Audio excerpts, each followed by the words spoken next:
about this recently because there's like a lot of talk about what the traditional woman is, a trad wife versus the working woman, and there's a movement to move away from feminism, and then there's a movement to hold on to feminism, and there's a lot of conversations out there, and I think that both of the conversations are kind of missing some nuance, and it's not normal to leave your wife at home for 8 hours of workday and an hour on each other side of commute, and she's home with the kids for 10 hours a day. That's not traditional. That might have been came through the Industrial Revolution and was like a thing at that point. But prior to that, there was always a home industry, the candle maker, the shoemaker, the baker, the flour grinder, like whatever different people were, the miller, not the flour grinder. But, and then the man and the woman and the children were all in this enterprise and the kids were underfoot and that was happening. And I actually think that that's the natural state of being of a family. And so we've made intentional decisions in our life to have a life where our kids can be with us. We have help taking care of the kids for sure. I have four kids under 10 years old. So obviously I cannot do all that and everything else I do. But if someone falls and scrapes their knee, if there's an issue, they literally can just call me on the walkie talkie.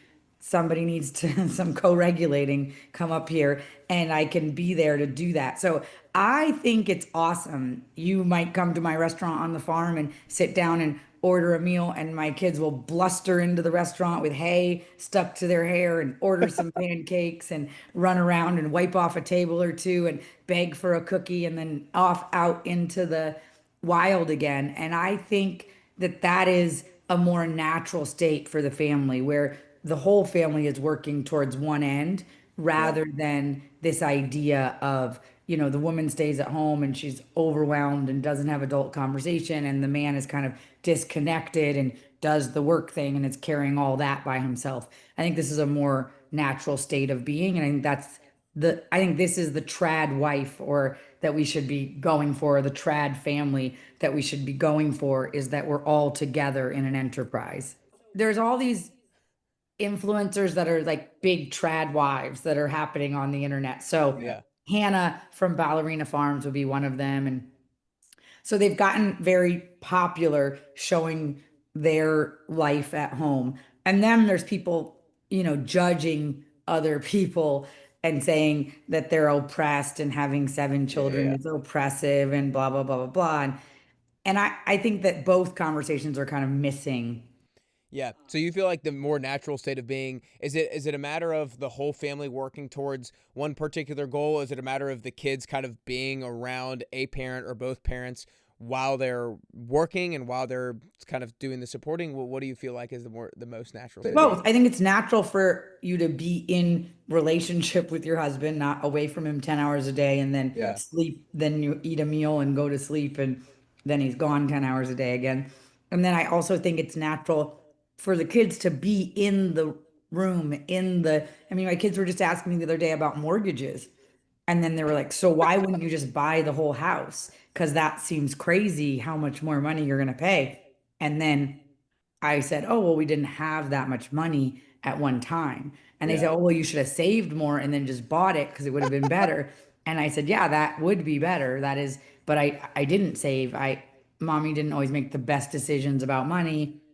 And then now they're asking, how much do we pay every month for the car? And I say, oh, $1,100 or whatever. Well, how much was the car if you buy it all together?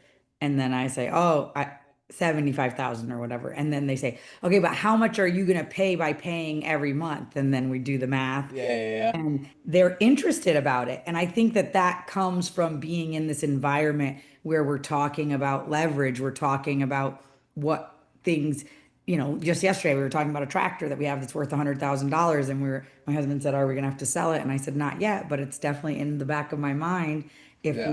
if life goes a certain way. And then the kids were like, well, how much did you pay for it when they they're all obsessed with with loans and how much you're paying in interest and all that kind of stuff. I think that's great. Yeah. They each have some entrepreneur doing. My one son makes a hair oil for the farm store. My nephew that has the sprained ankle makes these cross necklaces. And there's other little things in the store, some Muppets made out of reclaimed wool that are like for taking pots out of the oven. And so they're doing these little projects and trying to sell things. And they're, having my son has his own garden right now. And he's like, well, when these vegetables are done, I'm going to sell them to you to sell in the restaurant. I said, okay, great. Yeah. So they're learning. I said, but are you going to rent the space from me? Because I own the space. And he's like, but, and then, we have to That's learn these hilarious. things. Yeah, I mean, I'm sure. I mean, I'm sure that more natural state of being allows you to have more kind of adult conversations and more real life scenarios and real life conversations around things that allow them to mature maybe a little bit more quickly and understand some concepts more quickly because they're around it and everything like that. That's really cool. That's really cool. To actually, I wasn't going to go there this quickly, but you mentioned in the conversation